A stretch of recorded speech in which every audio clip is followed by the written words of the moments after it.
and welcome to the What If I Fail podcast with me, Alex Coward. I am joined today, I'm so excited for this episode. I am joined by G, who is going to introduce themselves. But let me just tell you that you are going to be so in for such an amazing podcast episode today. Stay tuned. G, do you want to introduce yourself? Sure, yes. I'm G Sabini-Roberts. I am a number of things, but I'm trans, non-binary. I use they, them pronouns. I'm queer, I'm autistic, and that stuff interweaves through everything that I do. I run two businesses, one that has been going for 14 years now, which is brand design. I'm still doing the thing that I went to university to do there. So I work with business owners on their branding. Specifically, we work together collaboratively and do the whole kit and caboodle in one day, which is a lot of fun. The other business that I run is Rainbow Wise, which delivers LGBTQ inclusion training to schools and colleges and to professionals who work with young people and children. And all of those things combine, and primarily people these days know me actually just for content creation, where I talk about inclusion, marginalisation, accessibility, all of that good stuff. I don't earn a penny for that stuff, but folks seem to engage well with me on it, and we have lots of great conversations. Yeah. So that's me. How does that feel? Because, to be known more for the work that you don't get paid for than a work that you've been crafting and honing and expertise that you've been delivering for 14 years, that's got to have a small sting in it somewhere. Yes and no. Fortunately, the paid work that I do does earn enough to pay the bills. Mm-hmm. So I'm okay. And it is a bit of a balancing act, to be sure. Yeah, it would be lovely. If I won the lottery, I would probably not be doing that, and I would go full tilt into the inclusion work. But Mm-hmm. that hasn't happened yet. Never say never.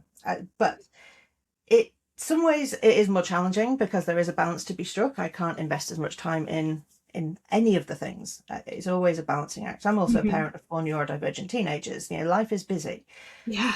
but it also feels easier in a way because when I am talking about inclusion, Mm-hmm.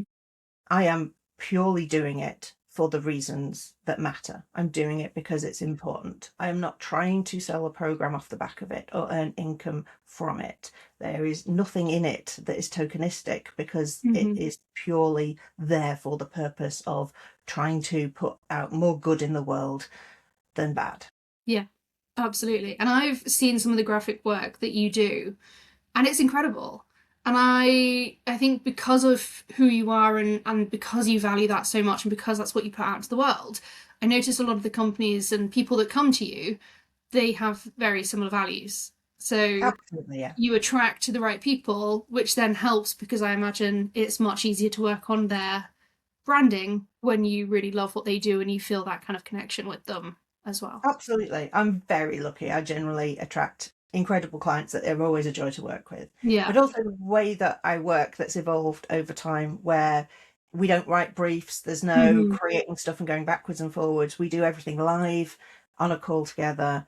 We create together, we sign off together, we deliver on the same day. It's a very organic process, which also makes it means, I mean, it's absolutely useless if you're a corporate organization. This is why I don't work with larger organizations. But it's brilliant for the smaller businesses, single business owners, who are the people that I like working with the best anyway. Yeah. So it works well because for me, as well as an autistic person, doing one job at a time is Mm-hmm. far more accessible than trying to run multiple jobs concurrently whilst I'm waiting for someone to feedback on something else and I'll do some other bits. Yeah. I'm not very good at that. So this is one of the reasons why I run that business the way I do, Mm-hmm. because I can just hyper focus on one client at one time, do Yeah. everything they need, get it done, signed off, delivered, and move on. And it's beautiful. Yeah. Beautiful. It works really well. It's interesting because you say you need to hyper focus, but obviously having the multiple businesses and the multiple roles that you play, you can't always hyper focus. And sometimes that's kind of taken away from you, that ability to Yeah. choose. Yeah, you've totally picked on a sore spot there. Yeah, you're prodding that well. Yeah, Apologies. it is challenging. So I do it where I can. Compartmentalize, I guess, but I do that where I can. Mm-hmm. It's not always possible, though, is it? When real life comes and sticks an oar in. Well, and this is one of the things I most wanted to raise with you is that you obviously have a, a day job that pays your bills, that runs, allows your family to live the life that it leads, puts the roof over your head, puts the food on your table. And this is something that I think many people who have a day job and are also an advocate in some way struggle with, is that when a situation arises where you are expected to be a voice of reason that puts something out there and tells people, here's the education that you're looking for, it's a reactionary situation. When we're looking at our workload, we can plan for that. If I'm going to go and do an event, I can manage my energy beforehand. I can plan my energy afterwards and make sure that I can be as regulated throughout as possible. You wake up in the morning to 1,000 notifications and you're like, cool, that's my day then. Yes, that happens. Yes. Yeah. I got very lucky the week before last when one of those incidents happened that just took a lot of time and energy and focus. The client that I was meant to have that day asked if they could rearrange because they weren't very well. So the universe sometimes comes in and helps. Yeah. But it's a juggle. It's a juggle. And I'm very lucky to have a very supportive family who are able and willing to hold me in if I'm slightly less available for a short period of time, because we're trying to change the world ever so slightly in the moment. Yeah. Yeah, but it's not easy. It isn't easy. I wouldn't change it then. No. Because it does do so much good. I now believe it does, yeah. Yeah. Look at the world that we're in. It's an absolute trash fire right now. And what is, and there's an awful lot of pain and an awful lot of people in all kinds of ways. Marginalization has become more extreme in every example of it. But what we are seeing is community really coming together. I mean, there were 500,000 people marching in London against fascism at the weekend. Like, this work is happening. The communities are coming together. We are finding each other and we are putting the work in. We're all little cogs in that big machine. And it's a beautiful thing that this is now happening. I mean, it's not easy, but it is happening. So I'm forever grateful that we get to do that. I mean, what an interesting time in history to be alive, right? Absolutely. Absolutely. So when I messaged you back in, I think, end of October, beginning of November, about coming on to season 2 and doing this session. And I love the fact that you were just like, yeah, I'm in, straight up. We hadn't really spoken before, but you were like, love that, I'm definitely in. And the reason I reached out to you, and it's interesting because it's literally just a couple of weeks ago that we've had another example of this, but there had been lots of examples of people messing up in one way or another. I never maliciously. It never, these things never, and I think it's important to say these things aren't done on purpose. No one's going out there, in our circle at least. Definitely there are people out there who are, but generally I think with business owners, it's more a case of thoughtlessness than it is maliciousness. And these situations come up and they go, oh, gee, help me, you're my Hail Mary.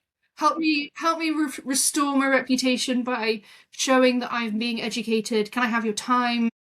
Can you teach me what I did wrong and what I should do to recover? Do you think that's a reasonably fair assessment of how it seems to happen? It has sometimes happened. It has sometimes happened, yeah. It's also, there's also a bigger picture than that, because I think every situation is unique. And sometimes I think people have seen me in that way, but I also work quite hard to continually be present in a way that feels safe for people who do feel afraid in any given moment, who do feel that they have messed up, but they hopefully still feel able that there is a place they can come to ask those questions where they're not going to be met with instant anger, attack, defensiveness. So I think that plays a part in it. I don't necessarily know I am always the Hail Mary in and of itself, but I'm always happy to support where I can. What I do try to do in these situations is create education off the back of it. So whatever is going on, to then provide commentary on that in some way, Mhm. shape, or form, because we are all following each other. We're a very information exchangey kind of world here in the online business sense. We're all watching and we're all listening. And one of the things that usually happens when, say, something happens, someone messes up in some way, shape, or form, and they deal with it however they deal with it, there's the issue that's happening for that person or that community or that particular event. Then we also have the hundreds or thousands of people who are watching that go down and are learning from it, feeling terrified that they might be the next person to be in that situation, feeling anxious because they want to be helpful and supportive in some way, but don't quite know how they do it. Mhm. So in all of these situations, I'm very conscious of that group of people Yes. as part of this. These are all learning opportunities, almost regardless of the situation specifics as they go Mhm. down in whatever way they go down. It's the opportunities to have the conversations around it that I think are most useful, and ultimately to prevent that same situation happening in the same way again, Yeah. because people know better next time. Absolutely. Absolutely. And this is, this podcast is built around this fear of failure, which when you get to that level of success where you have something to lose, can feel it has that added weight, and it can create a lot more hesitancy, and people will hold back because they don't want to get something wrong, they don't want to do things the wrong way. And I think it's a really important thing to remember that actually it's not just your own reputation that you risk losing, but it's the hesitancy that you can create in the people that are watching you, that have been following your example, and suddenly go, it's too scary to get things wrong. I don't want to be the person that everyone's talking about. I don't want to be the name on everyone's lips. I don't want to cause harm accidentally, and therefore I'm just not going to say anything. It's easier to just retreat and not really say anything, and be very, very careful, but careful in sort of overly careful. And I think it's a really great point that you've raised around, actually we have to think about them as well. We have to be thinking about the example that we're setting for everyone in the community, not just the person whose reputation may or may not be at risk. Reputations can recover. Mm-hmm. 100%. So yes, but it depends on what you do when Mm-hmm. the water gets hot. What do you do with it? And I'm sure we can all think of multiple examples of situations around these where someone said or done something that has ultimately turned out to be far more problematic than they intended it to be at the start. And then it's how they respond to it that establishes them as somebody who is safe or not safe, or can be trusted or can't be trusted, or any of those things. Which I think it is the biggest barrier, is the fear of being in that situation. But if you know that you are willing to, should you find yourself in that situation, to do your best to navigate it well, to seek out the people who might be able to support you in that. I may be one of them, who knows? Yeah. And demonstrate doing it well. It is possible to actually improve your reputation and your standing. Because as somebody who exists as a marginalized human, especially the way things are at the moment, being a trans person in the UK in 2026 is not a fun thing. We Yeah. are literally having our rights actively taken away from us right now. I don't feel safe anywhere unless I have seen real hard evidence that there are people within a space who are actively doing the work to make it feel safer. I'm not going to assume somewhere is safe. I'm going to assume it's unsafe, because it has been proven to me too many times that if I assume safety and walk in, it's then an awful lot harder when it turns out I'm not safe. So and you'll find this for all marginalized groups. We will not assume safety. If you don't say anything, we'll assume not safe. So we need people to talk about it. Yeah. If in the way you do choose to turn up in the work that you do, you want to be a human being, a business, a community that feels safe to marginalized people, you need to be explicit about that, and you need to be you need to provide evidence of it. Saying, I'm a safe space, and then not actually doing any of the work, we will see that too, Yes. But so, for example, in some of the things that we've seen in our wider community in the last year or two, some people have come out of those very intense, challenging situations actually rather well, with Mm-hmm. people trusting them more because they have managed them well, and they have said things like, "I now I get it. Clearly, there was a mess up there, Yeah. and here's how I'm dealing with it. Here's how we're going to fix it. I am sorry. I'm learning. All of those things." Yeah. If someone's willing to do that, then they have grace, as far as I'm concerned. Absolutely. One of the things that came out, to be honest, over the last 12 months that I saw you specifically kind of educating people on, that I think people would find quite surprising, was around exclusive women's spaces. And how your point was, actually it's okay to have exclusive women's spaces, but make sure that they are exclusive women's spaces, because what you're doing is making it unsafe under an illusion of trying to be quote unquote inclusive, and almost missing the nuance there. Yeah, absolutely. Yeah. Wrote a book on it, which I give away now. So I'm more than happy for you to have that link to pass on to people as well. Absolutely. Yeah, I can put that with this. Yeah. Yeah. So, yeah, how would you like to talk about that?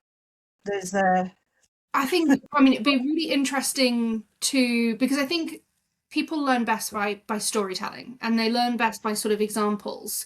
So if you feel comfortable to do so, I'd love to know kind of your thoughts on that, because I think it brilliant. is an area that I think people presume, oh, we just need to remove all gendered language. We're not allowed to have gender exclusive places.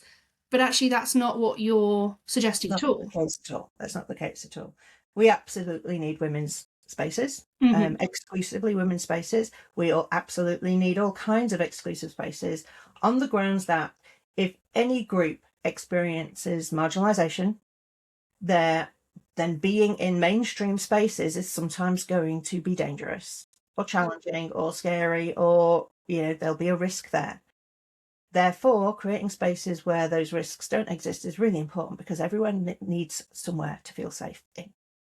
And not Absolutely. even marginalised people, actually. There are now incredible groups for cis men. So they have a space where they can be with other cis men and they can have conversations it would be harder for them to have if it was a more diverse group. So having spaces that are for a particular group of people for particular reasons is okay. The challenge is doing it well. So the storytelling here is, I'm trans, I'm non-binary, I was assigned female at birth, I have undergone some medical transitioning. Ultimately, I am not a woman. However, I have spent a good chunk of my life living as a woman and being in women's spaces. And what I was finding a number of years ago was, even though I was very open about the fact that I'm trans, I'm non-binary, I'm not a woman, I was still being invited into women's spaces. And the stories that were coming out when I was reaching out saying, why have you invited me to this space? Sometimes it was, oh, we didn't realise, which is just, maybe you could look a bit closer at someone's profile before you Yeah. add them to this space. But okay, so that was a mistake. Other people were more along the lines of, but we want it to be an inclusive space. We wanted to invite you into it too. And that's a challenge, because if as soon as you invite somebody who's not a woman into a women's space, it's no longer a women's space. If you say this is a group for this type of person, oh, but we'd like you in there too, what are you actually saying to me? You're saying to me that are you saying I'm woman-like enough? The fact that I was assigned female at birth means that I'm not going to be challenging to the energy in the space? Is that what you're saying? Because if that's what you're saying, you haven't quite understood that there's a significant difference in terms of our lived experience there. You're also potentially putting me in a situation where other people in that space are going to assume I'm a woman, because the label above the door says this is for women. And that happening repeatedly is going to cause me an awful lot of distress. So Absolutely.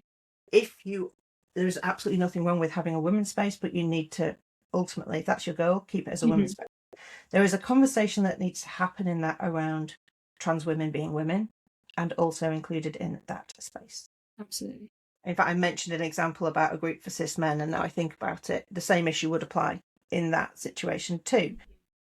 Because until last year, the law was very, very clear that cis women and trans women are all women. They still are, but we now have a much more challenging legal situation since the Supreme Court ruling back in April last year. So we're in a tricky one, in part because although that Supreme Court ruling was passed, we have not yet had much of it being applied in law.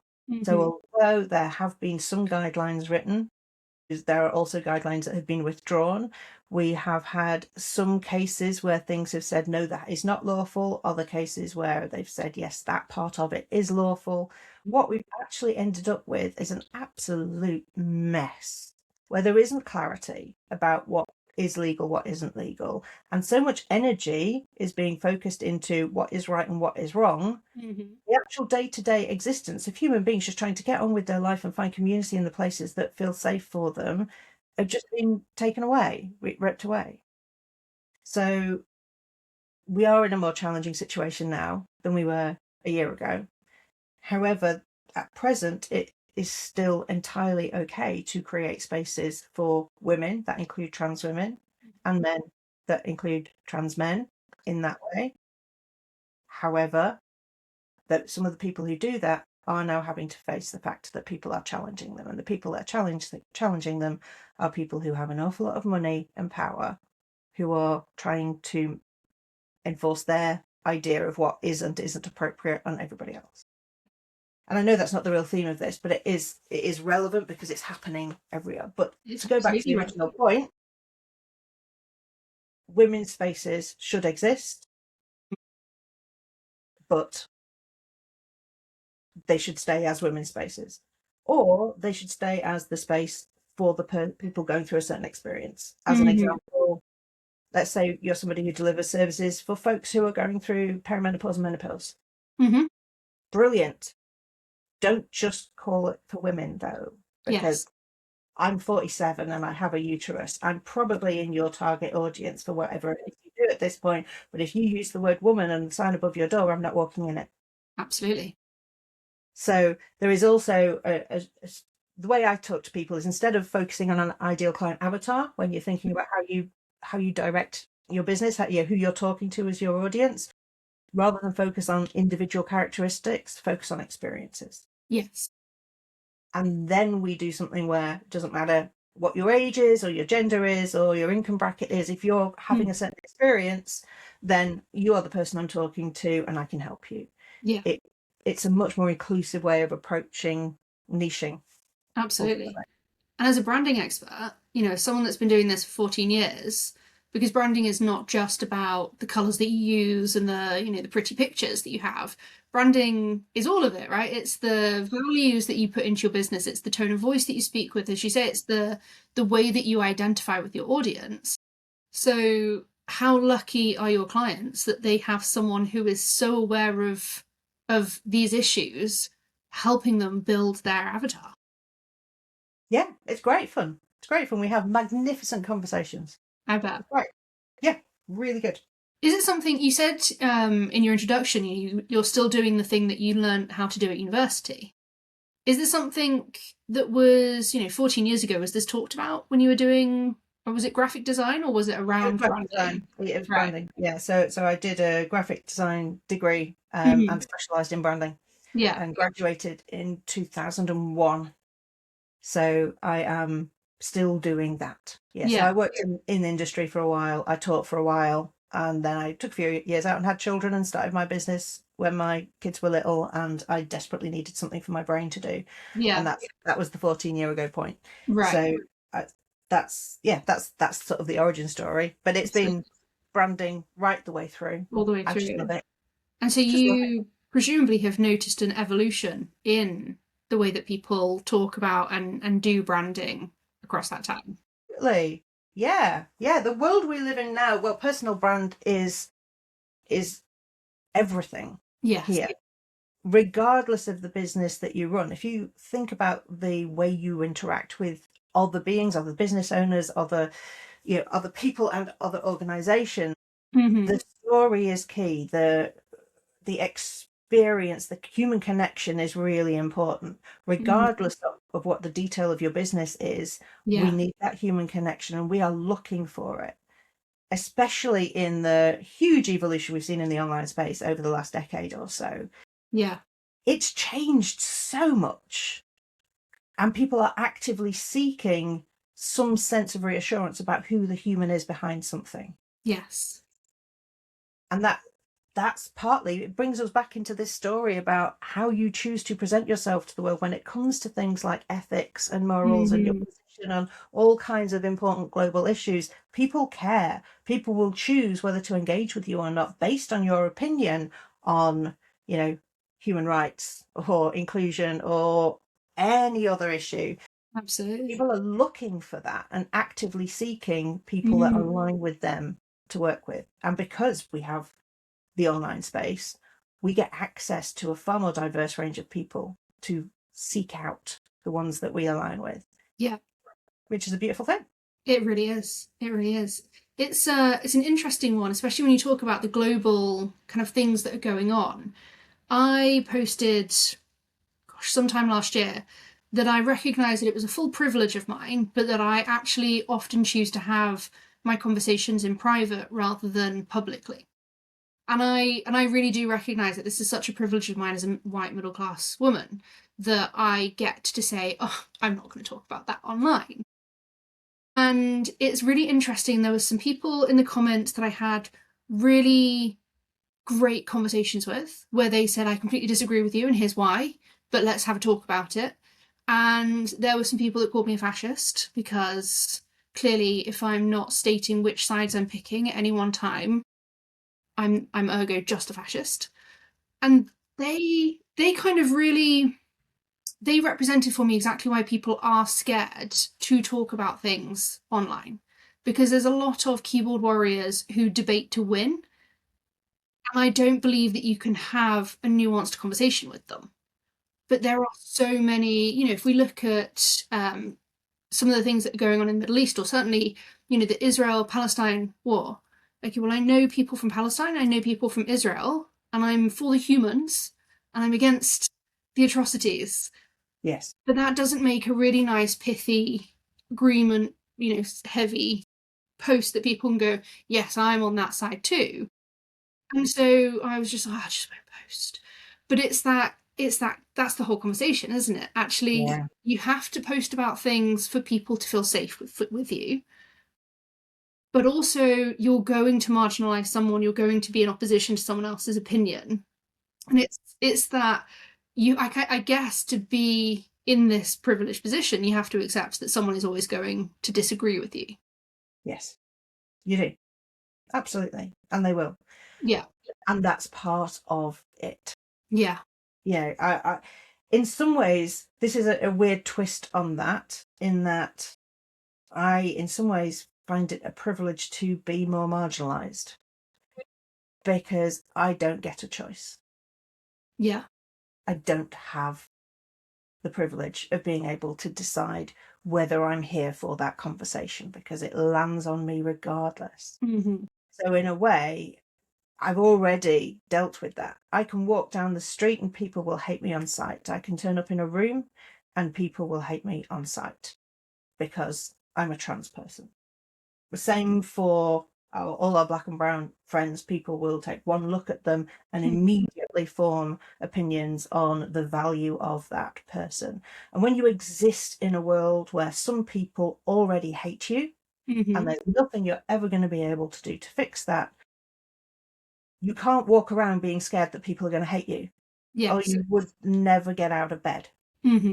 So in a way, as horrible as it is, it does, for me, help, because I already know there are going to be people who disagree with me vehemently, who I will never change the opinion of. I delete hate from my comment sections most mornings before I even get out of bed, it's one of my first things of just let's clean it up. Because I know from experience, if I don't clean it up, it will propagate. Somebody will see it and think, oh, this is a space where it's okay to hold that opinion. Yeah. So unless it's part of a really important conversation, and I think there is value in people seeing that side of things, generally speaking, I will delete on site for the vast majority of the hate that I receive, because I'd rather create an environment where we don't get distracted by having horrific arguments with each other and can focus much more on having a conversation where people might walk away having learned something. So I think that helps. Definitely. It doesn't help people who aren't used to being hated every day, because that really sucks. Yeah. And preparing for that and being equipped for that is not easy. That's why we have community, right? Mm-hmm. Absolutely. And I think, certainly it's definitely a challenge I have faced. I've always been someone who's flown under the radar, liked by everyone, because reasonably easy to be liked by everyone, because I never put myself, at the top of the pyramid. And so the idea of not being liked was my biggest fear for such a long time. Being able to accept that people weren't going to like me because I have an opinion was like, oh gosh, maybe I shouldn't. I'll have the opinion, but I just won't share that opinion, so that they don't know that they don't like me, and then that'll be okay, because then they don't like me. But actually, it's reached a point now where I'm like, do I want to be liked by these people? Do I want to be in a space where I soothe their sensibilities that I vehemently disagree with? Well, no. I want them to know that they need to filter me out. I want them to stay away from me. So actually, I need to share more of my lived experience. And I am quite typical cis white woman, but I played rugby for 10 years. I lived in Black and Asian communities. I've spent a lot of time with lots of different cultures, which is hilarious if you look at where I grew up, which was a town that had, I think, 4 people of colour until I was about the age of 13. I'd never seen a black person until I was 13 in person. I was like, oh, wow, gosh. And it was such a steep learning curve for me to then go and immerse myself. I lived in Southeast London. I fully immersed myself in that life, and meeting people and being curious. But I definitely don't talk about that enough. And I think that's a real learning point for me, is actually you do need to be a little bit more spoken about these things. Mm-hmm. Yeah. Yes, absolutely. And I think this is part of the responsibility that we all carry, of actively seeking out more information, more connections. Yeah. There was an interesting situation, I think it was last year, that came about when there were quite a lot of conversations happening about how diverse someone's lineup might be for an event. Yes. And I think this is something that a lot of folks find challenging, particularly people who are fairly mainstream, white, cis, heteronormative, all of those kinds of things, where there is a desire to be inclusive, but for whatever reason, they don't exist in very many diverse communities. Yes. So there is that question of, how do I invite more people into my space? And simply saying, I welcome everybody. Yeah. And leaving it at that isn't enough. Yeah. Because, like we've talked about, I certainly will be looking and saying, well, how do I know that you're safe? I don't know that you're safe. The fact that you've said, you're welcome here, isn't enough, because I don't know what messaging is coming through for the other people in your space. Yeah. Who are they going to be? How are they going to feel about me? How do I know that you're inviting in people that I'm going to feel safe in a room with? Absolutely. And I think that is where a lot of the work is actually we have to step outside the comfort zone and actively engage with communities of people who are not like us.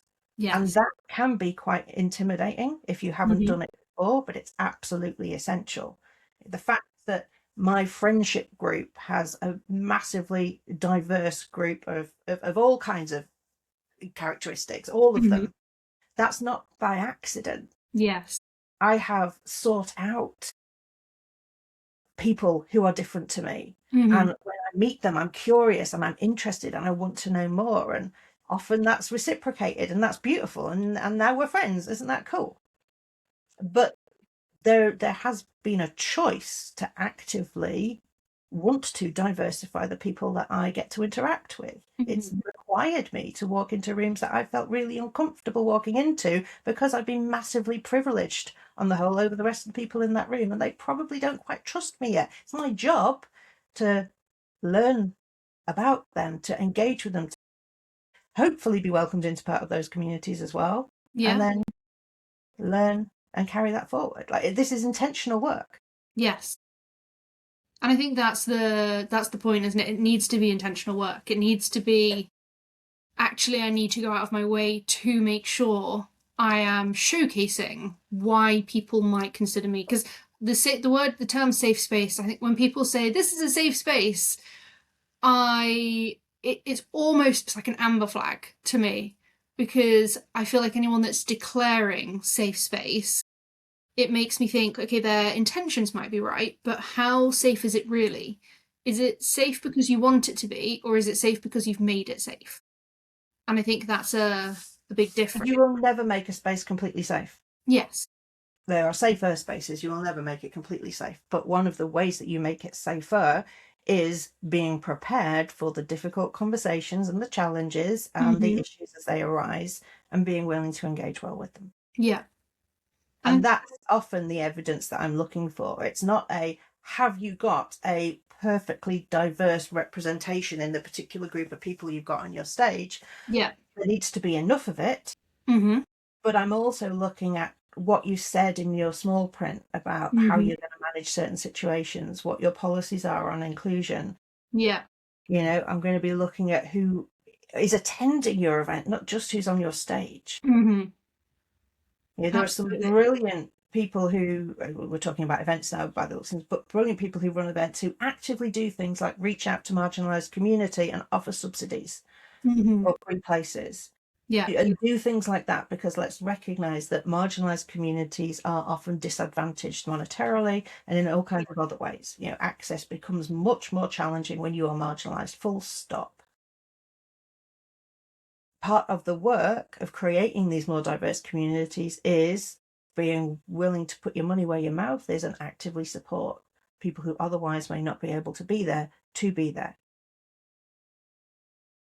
I think when it comes to showcasing your value, showcasing that you are someone who is curious, someone who is an ally, one thing I think certainly I think could be, something you could extrapolate from our conversation is that actually it's not about having and stating your specific sides that you've taken and your specific opinions and, projecting forward, but also how you respond to things. So you talked about removing hate.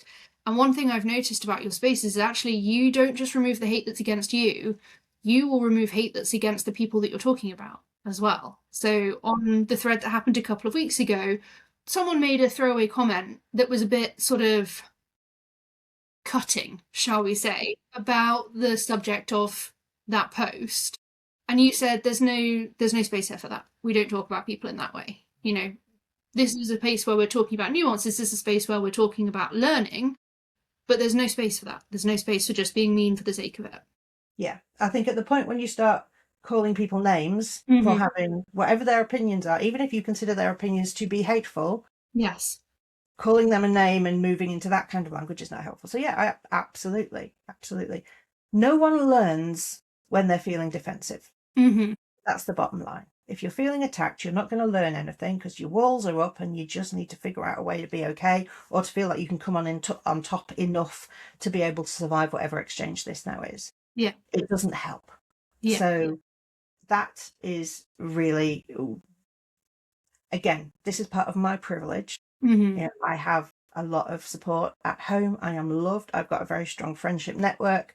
I am held in an awful lot of ways. And that gives me somewhat more resilience to be able to take some of the hits and hold a space where people get to do the learning that they may not have been able to do if my first reaction would have been to defend myself or to attack back.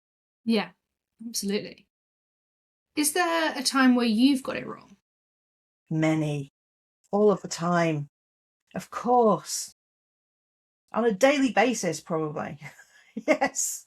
How do you respond to it? What's your, if someone calls you out, someone says, I don't think, I mean, even in the last couple of weeks or so, there's been the should you or should you have done this publicly call out that I've seen leveled against you by lots of people who are going on the attack, certainly, I would say. How do you respond when people call out your integrity? By engaging in the conversation. Mm-hmm. Always. Always. I think on that one, it's going to be different every time. On that particular example, I think this feeds back to a previous point that you made, so it might be worth circling back to it. But the notion of, do we talk about this stuff privately or publicly? Because that is something that is always worthy of consideration. And the fact that I went straight into a public post in response to a public podcast that had come out was something I was challenged an awful lot on. But my reasons in that instance were quite simple. Firstly, it was already public. It was already out there in the public domain. Hundreds of people had watched it, listened to it. It was already a public thing. So in that instance, there's no reason why that should then move to a private conversation, because it's already happened publicly. And harm had already been caused as a result.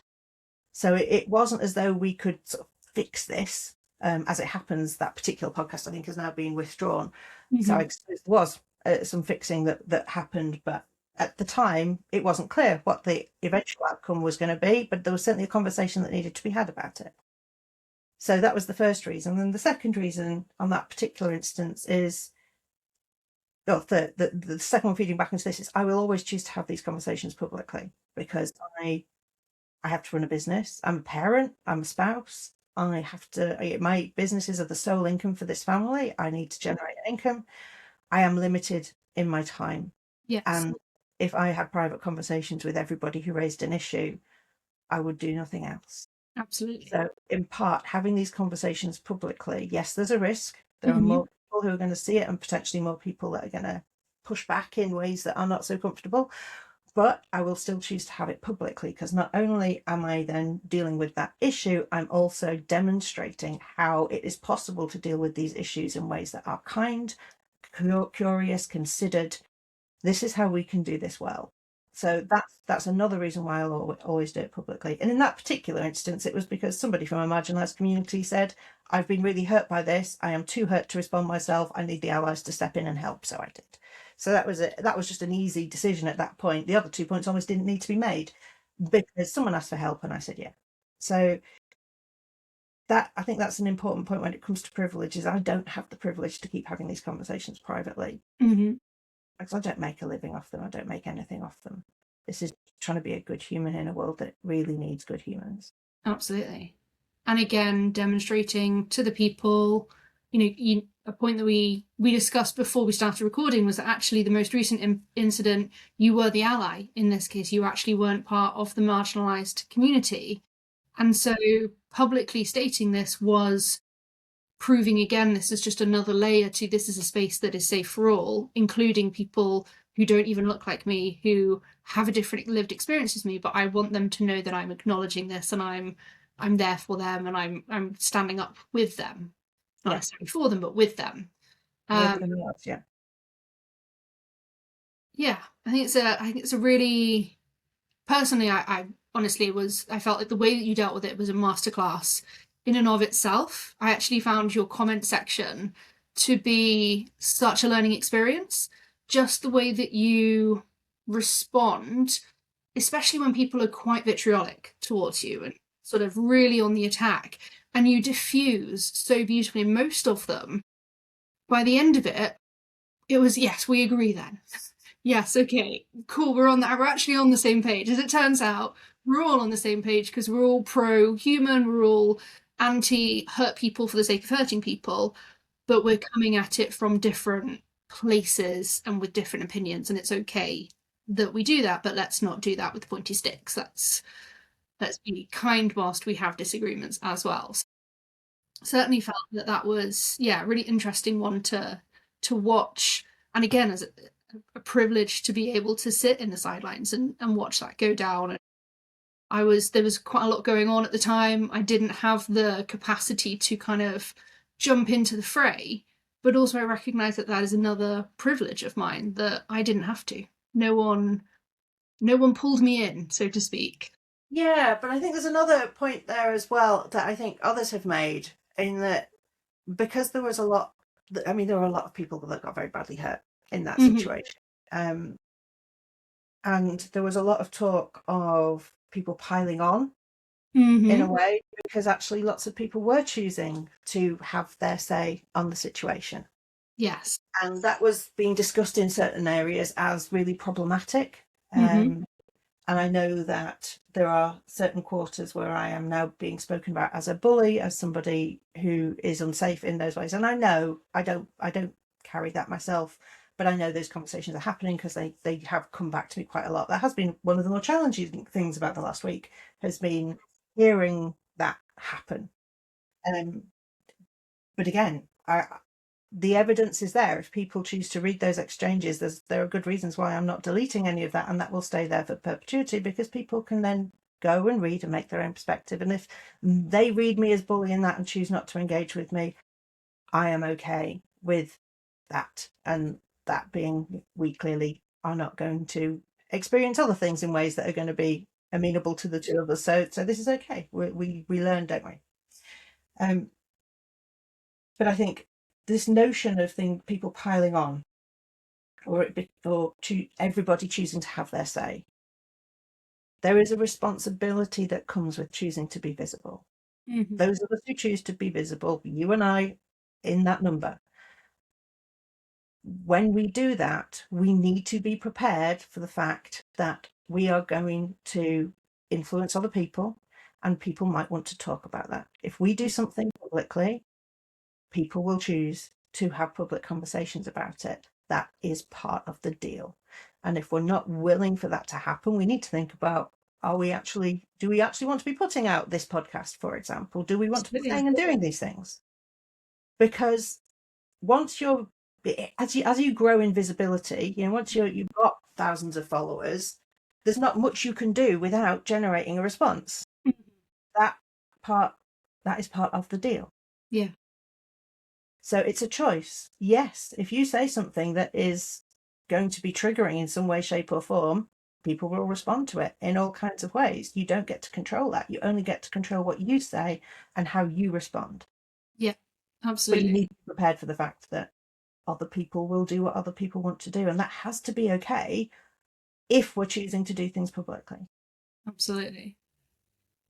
One thing I find really interesting. So, one of the reasons, perhaps in years past, that I haven't engaged with things is one of, whether you can tell or not, I quite like to read. And particularly, I like nonfiction and fiction. And I've always, because learning has been such a thing that I am just perpetually doing, the amount of times I've gone, I can't have an opinion, I don't know enough yet, I don't have enough knowledge to be able to put out a reasoned kind of response. And I think that is one of the ways, specifically, that my own personal imposter syndrome shows up. And back in October, when I first reached out to you, I talked about how, within the theme of the podcast, I'd love to hear from people who are at a certain level what their imposter syndrome looked like. And one of the things you said to me was, I don't really have it. I don't really have imposter syndrome. And that seems wild to me. And so I desperately want to hear more about what it's like to live without that. So I think the origin story for this one is absolutely to do with being autistic. Okay. And if I look back to my childhood, I had a very similar experience that a lot of undiagnosed autistic children do. I did not have friends, didn't know how to make friends. I found social interactions very challenging. I Mm-hmm. was never able to do them right. And so I spent my primary school years feeling very isolated. And then towards the end of it, sort of in my final year at primary school, there was a production, and I somehow landed the lead role in it. And through that, it was Oliver in Oliver Twist, and there was one moment where the teacher was demonstrating, so this is how you do, and I was going to be held by the ear and taken across the stage by the the person who ran the children's home. It was that scene, and the teacher demonstrated it, and I was like, ow, ow, ow, ow, ow. And the teacher was like, oh, have I hurt you? And I'm like, no, I was acting. And everyone burst out laughing. And that moment has stuck with me because it was the first time I realised, I suppose it's masking in a way, first time I realised that I could choose to behave in a way that might get a different response from people. Yeah. And that started that sort of observation, which I think a lot of autistic people have. We are big observers. We're patterns all the time because nobody gave us the instruction manual in how humans are meant to work and society's meant to work and human relationships are meant to work. Like where are the rules? There aren't any. Well, that's no good, is it? We're trying to figure that out the whole time. Yeah. And one of the other things I became aware of is everybody's afraid. Everybody's afraid. Even if they present as really confident, there's a fear there under the surface. Yeah. And I realized that I wasn't getting invited to stuff. Not possibly sometimes because people don't want to invite me, but often because other people might have wanted to do something, but they were too scared that people would say no, and so they don't do it. So I made the decision, and I remembered this being a conscious decision in my early teens, where if I want to do something, I'm going to do it, and I'm going to initiate everything. And that is something that I have always done.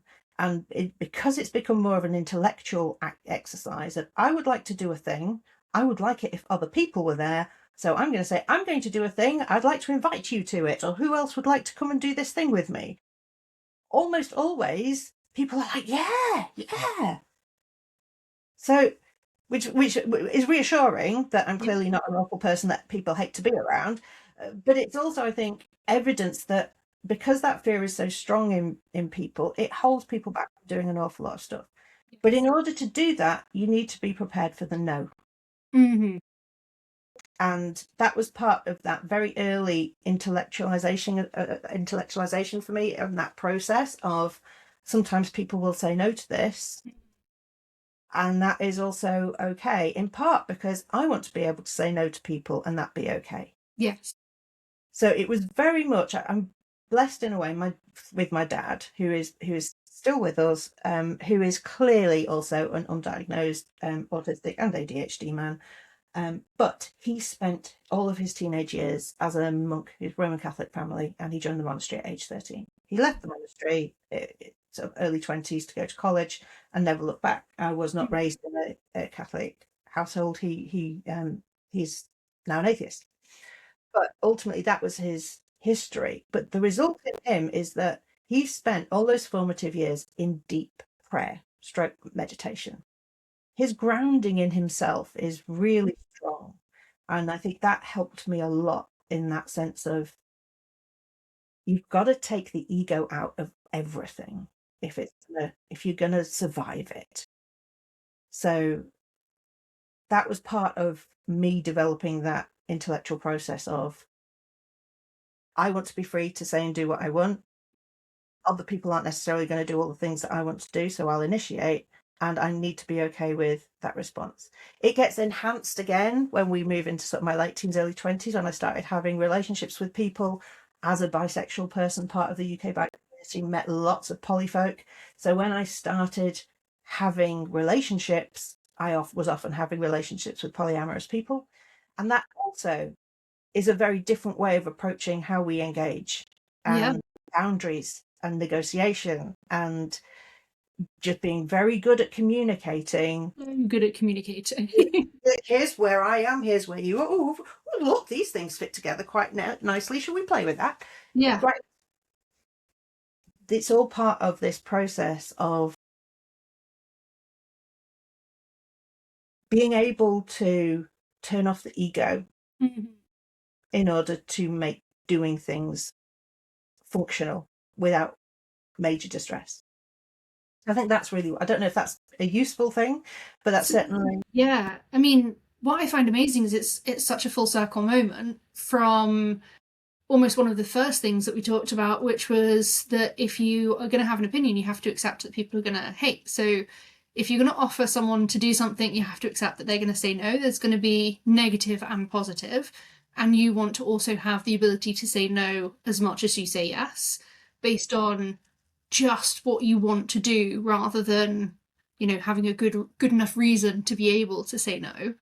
And then equally, you want to be able to put your opinion out there knowing that people are going to dislike it, because you want to have the ability to dislike what other people are saying as well, and have the right to reply for yourself. But It's also almost listen to them. Like, disagreements are brilliant mm, because I might learn something really useful here. I might be holding an opinion that is incorrect, yes. whatever that looks like. Yeah, Mm, I'm absolutely convinced there are some things that I believe right now that in a year's time I will have done a complete 180 on because I'll have learned more. And yeah, often that learning comes from having a disagreement with somebody and getting the opportunity to learn other perspectives on something that you didn't previously know. absolutely. So that's a part of it. There is absolutely, I think it ultimately boils down to a sense of ownership.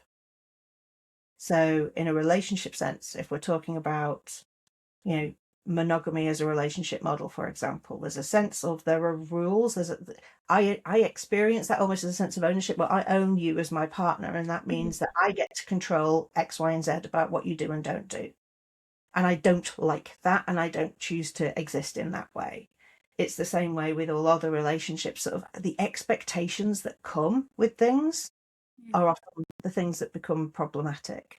Whereas if we walk into all of our interactions, all of our experiences, and without those expectations, and with a willingness and an openness to negotiate what those expectations might be at the start, we're going to have a way more interesting time together. Absolutely. And that's what communication is, right? That's what that meeting at a place, but also the ability to be flexible and move and adapt, and hear what someone's looking for. And I think it's a beautiful way of doing business as well. When I bring people into my spaces, I have a questionnaire that they fill out, and I ask them what they need from me, and I ask them, do they have any additional needs? And if they do, if they put anything in that particular box, I will then go and have a conversation with them, because each person responds differently. You might have someone who, when they absent themselves, they need you to chase them. They need you to come and check that they're okay. They need you to sort of come and say, it's okay. And you have others who need you to not come near them because they need their space and they need to come back in their own time. And I think the only way you're ever going to know the difference between those two types of people is to ask them, what would you prefer me to, how would you like me to respond in this situation? Yes. Yeah. It's such a simple clarification. But to be able to say to someone, oh, just because you've told me that you're autistic doesn't mean that I know how to respond to you, because your needs are very different to every other person in the world's needs. What are your needs? How would you like me to respond to this? What Yes. would make you feel safest, I guess, is probably the right word. Yeah. 100%. It's Always. It's brilliant. yeah. It's Well, isn't it brilliant that we live in a world where we are, I mean, this realization of our collective neurodivergence is what we're seeing in the world right now. yes. Is such a beautiful thing. This is an incredible transition time where we go from that kind of stuff is really rare to Mm, this kind of stuff is actually, most of us have variations in these areas. And what we're actually doing is we're opening up the floor for all of the conversations and to consider how we cater to people's needs in better ways, different ways. How yeah. we learn from this. Yeah. I have no idea exactly where this is ending up, but there are very few people that I know now in the neurodivergent space who don't consider themselves to be neurodivergent in some way, shape, or form. Mm-hmm. And that is beautiful. It's enabling Yeah. so many other different conversations and so many different approaches to doing business or to doing relationships. It's great. Love Yeah. it. I've really loved watching the expansion of neurodivergence, mostly because it's been this collective awakening of, oh, what I thought was supposed to be and didn't feel completely comfortable to me, but I thought that that was how it's supposed to be. I've now discovered it could be completely different. So where else could it be different? Where else could I have got it wrong? And where else can I open myself up to new ways of looking at things, and I think that's collectively, as you say, has been such an incredible, we talk about unmasking when it comes to neurodivergence, but I feel like there's been a huge unmasking in a lot of ways where we've gone, well, what else have we got wrong? Because we just went with what everyone thought was the norm. Yep. And what was the norm was a very patriarchal capitalist view of what humanity should be, right? And we are on the journey, well, we are realizing it's not, and we are on the journey to figuring out how the hell we make that fit. And I think that is why we are currently existing in a time where things are incredibly messy. Mm-hmm. Because that status quo was there for a long time because it worked very well for a very specific group of people. But it's a minority group of people. Yes. And the volume of the population who is now recognizing, hey up, this ain't right. This isn't working for the rest of us. This is the transition stage that we're in. We are in the death throes of what that was. Yes. It's a very violent death throes. We do not know how long it's going to go on for, but that's what we're seeing. Yes. That's what we're seeing. And what a beautiful thing that we are at the same time finding each other. Mm-hmm. And the communities and the networks that we are finding, where we are able to hold each other through this process of collective rediscovery. Yes. How glorious is that? So glorious. I think, and the more that we can stand together, we can also collectively walk away from what doesn't work for us. And then the scales will tip. And that is, I think, what we're seeing across the board. And I think that's just so necessary and so wonderful to be part of as a, yes, it's a very difficult time to be alive and there's a lot going on and it can be very, very heavy, but also how incredible. Like, we're the generation that people will look back on and go, oh, thank God for that time of year. Like, thank God for that period of time where people went, wait a second, no. Yeah, let's hope. Let's hope. Yes. Ever the optimist. Absolutely. Amazing. Yeah. I could speak with you for hours and hours and hours. I think you're phenomenal, and I can't wait to see you on stages absolutely everywhere because I think there is just so much that people should be hearing from you in every aspect. I think there's just so much nuance there that is just incredible. And thank you for, you've taught me a huge amount even in just the last hour. So it's been an absolute privilege having you. It's Thank you been very a real much. privilege to be here too. Thank you so much. And everything. This happens in conversation. This doesn't happen in isolation. This ain't the G show in any way. It's the us. We are all in this. We all play our part completely. Absolutely. So there isn't I'm very aware of that. I think when we talk about ego, this isn't a me thing. This is an us thing every step of the way. Absolutely. Absolutely. And I will, for anyone that wants to connect with G, I will pop their links within all of the show notes of the podcast. Absolutely connect with them. They are incredible. Thank you so much. Thanks so much. Alex, it's been a joy.